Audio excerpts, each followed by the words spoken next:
사랑하는 성도 여러분, 평안하셨습니까?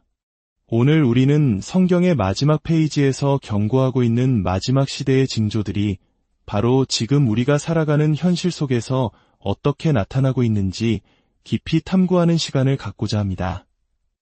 이 말씀이 더 많은 영혼에게 닿을 수 있도록 좋아요와 공유로 복음의 나팔수가 되어 주십시오. 주님의 이름으로 여러분의 삶에 놀라운 축복이 가득하기를 기도합니다. 최근 2025년이라는 특정 연도를 중심으로 놀라운 예언적 통찰을 남기고 하나님 곁으로 떠난 한 저명한 성경 예언 연구가의 분석이 다시금 주목받고 있습니다.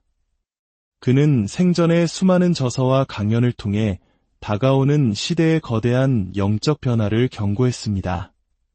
오늘은 그의 분석을 토대로 성경의 예언들이 어떻게 현대의 사건들과 맞물려 돌아가고 있는지 함께 살펴보겠습니다.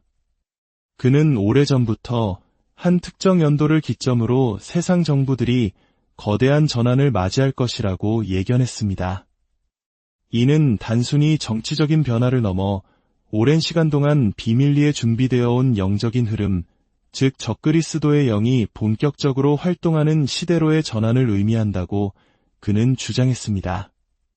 그리고 그 정점으로 지목된 해가 바로 2025년이며 이때를 기점으로 죄의 사람, 즉 적그리스도가 세계 무대에 본격적으로 등장하고 사람들에게 받아들여질 것이라는 충격적인 분석을 내놓았습니다. 물론 우리는 어느 누구도 주님이 오실 그날과 그 시를 알 수 없습니다. 그러나 성경은 우리에게 시대의 징조를 분별하라고 말씀하십니다. 중요한 것은 우리의 마음이 항상 하나님과 올바르게 정렬되어 있는가 하는 점입니다. 우리의 마음 중심에 무엇이 자리하고 있는지를 하나님께서는 보고 계십니다. 그러므로 우리는 세상의 근원이 어디를 향하고 있는지, 특히 세상을 움직이는 거대한 힘들이 과연 하나님을 향하고 있는지, 아니면 아폴론, 즉 성경에서 말하는 무적행의 사자인 짐승과 적그리스도를 높이는 방향으로 나아가고 있는지 깨어 분별해야 합니다. 지금 우리는 타락한 존재들이 다시금 활동하고 마지막 때의 예언들이 성취되며 초자연적인 사건들과 거대한 속임수가 이 땅에 만연해지는 시대로 접어들고 있습니다. 바로 이 순간에도 그 징조들은 시작되고 있습니다. 이러한 분석의 중심에는 아포피스라는 이름의 소행성이 있습니다. 2029년 이 거대한 소행성은 지구에 매우 근접하게 지나갈 것으로 예측됩니다.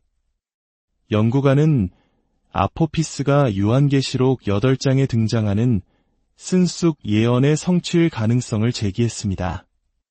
요한계시록에 따르면 쓴쑥이라는 별이 하늘에서 떨어져 강과 샘물에 영향을 미치고 그 물이 써져서 많은 사람이 죽게 될 것이라 예언되어 있습니다.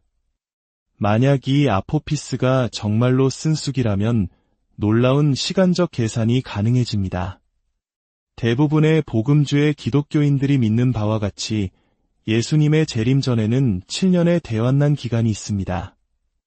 그리고 쓴쑥 재앙은 이 7년 대환난의 중간쯤에 일어나는 사건으로 묘사됩니다. 그렇다면 계산은 간단해집니다. 아포피스가 지구에 근접하는 2029년을 환난의 중간 시점으로 본다면 거기서 5년을 거슬러 올라가면 7년 대환난이 시작되는 시점을 추정할 수 있습니다. 한 동료 연구자가 실제로 히브리력을 펼쳐놓고 2029년에서 5년을 거슬러 계산했을 때 그는 얼굴이 하얗게 질릴 정도로 놀랐다고 합니다. 정확히 5년을 거슬러 올라간 그날은 바로 2025년 유대인의 절기인 초막절 기간의 한가운데였습니다. 여기서 우리는 유대인의 절기가 가진 깊은 예언적 의미를 주목해야 합니다. 특히 가을 절기인 나팔절과 초막절은 예수님의 재림과 관련된 마지막 때의 사건들을 예표하는 것으로 많은 성경학자들이 해석합니다. 나팔절은 쇼파르, 즉 양각나팔을 불며 기념하는 절기로 많은 이들이 이 절기를 그리스도의 재림과 연관짓습니다. 성경 데살로니가전서 4장 16절은 주께서 호령과 천사장의 소리와 하나님의 나팔 소리로 친히 하늘로부터 강림하시리니 라고 말씀하며 마지막 나팔 소리와 함께 성도들이 하늘로 들림받는 휴거 사건을 묘사합니다. 이 때문에 나팔절은 하나님의 극적인 개입과 심판의 시작을 알리는 신호로 여겨집니다. 그리고 초막절은 추수의 기쁨과 하나님의 임재를 기념하는 절기입니다. 스가랴 14장은 마지막 때에 모든 민족이 예루살렘으로 올라와 초막절을 지키게 될 것을 예언하며 이는 메시아 왕국, 즉 그리스도께서 이 땅에 오셔서 1000년 동안 평화로 다스리실 때를 상징하는 것으로 해석됩니다.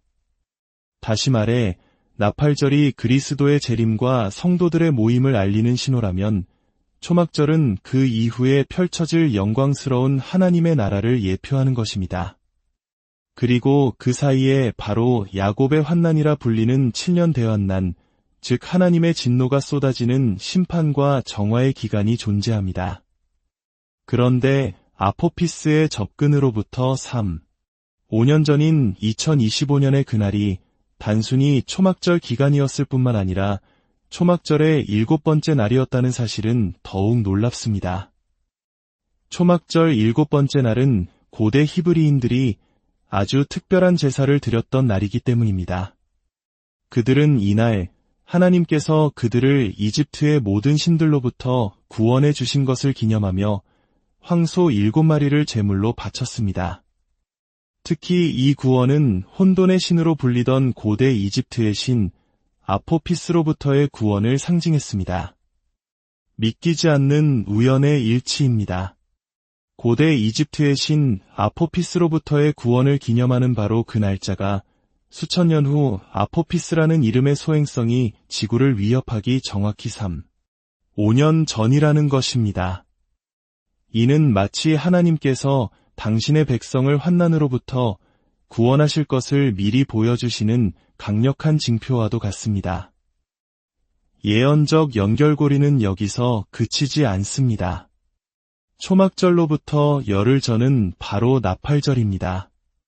사도 바울은 고린도전서에서 마지막 나팔에 죽은 자들이 썩지 아니할 것으로 다시 살아나고 우리도 변화되리라고 말하며 성도들의 부활과 휴거가 마지막 나팔 소리와 함께 일어날 것을 암시했습니다. 나팔절 기간 동안 쇼파르는 총 100번 울리는데 마지막 나팔은 바로 이 절기와 깊은 관련이 있는 것으로 해석됩니다. 또한 2025년 초막절로부터 120일 전은 오순절, 즉 성령 깡림절입니다. 성경 수비학에서 숫자 120은 인류 시대의 끝을 상징하는 매우 중요한 숫자입니다.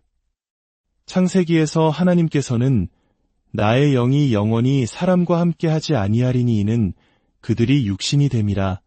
그러나 그들의 날은 120년이 되리라고 말씀하셨습니다. 또한 위대한 지도자 모세 역시 120세의 나이로 생을 마감하며 이 패턴을 확증했습니다. 이 모든 것이 무엇을 의미할까요? 2025년이라는 한 해를 중심으로 예수님의 재림과 관련된 중요한 유대 절기들, 즉 오순절, 나팔절, 초막절이 아포피스라는 천문학적 사건과 놀랍도록 정교하게 연결되어 있다는 것입니다. 이러한 분석은 고대 유대교의 한 분파였던 에세네파의 예언과도 맥을 같이 합니다. 사해사본을 남긴 것으로 유명한 에세네파는 예수님이 태어나시기 150년 전부터 메시아의 초림에 대해 놀랍도록 정확한 예언들을 남겼습니다. 그들은 헤롯이라는 왕이 통치할 때 메시아가 오실 것이며 주후 32년에 돌아가실 것이라고 예언했습니다.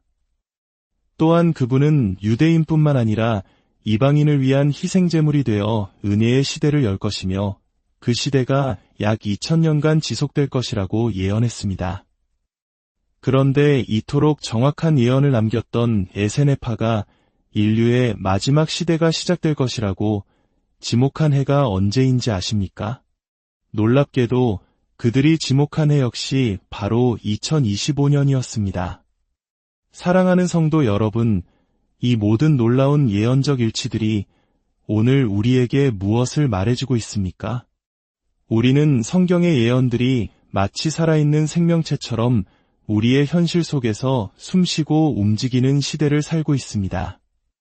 이스라엘을 둘러싼 전쟁, 제3성전 건축 움직임, 붉은 암송아지의 등장 등 수천 년 전에 기록된 말씀들이 지금 우리 눈앞에서 펼쳐지고 있습니다. 어떤 책도 이렇게 미래를 정확하게 예언할 수는 없습니다.